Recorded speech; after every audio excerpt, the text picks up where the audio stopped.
Hello, Dulcimer people. So I'm going to do a different song for you today. Excuse my pronunciation, it's the Irish Gaelic song called Shido Mamoya, and I know I've said that wrong. It translates as she is your gran, and the lyrics are like, she is your gran, the one with the money, and the story is that she's your gran with the money, and a young man wants to marry her, but it's probably because he wants to go to the pub and drink away the money.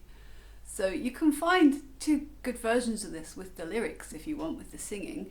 There's a band called Altan which do that and they explain it very well, and there's also a band called the Hothouse Flowers as well on the YouTube that you can listen to. I'm just going to play the tune, but as always, if you guys want to get the tab, you can click the link below, or you can join my Patreon.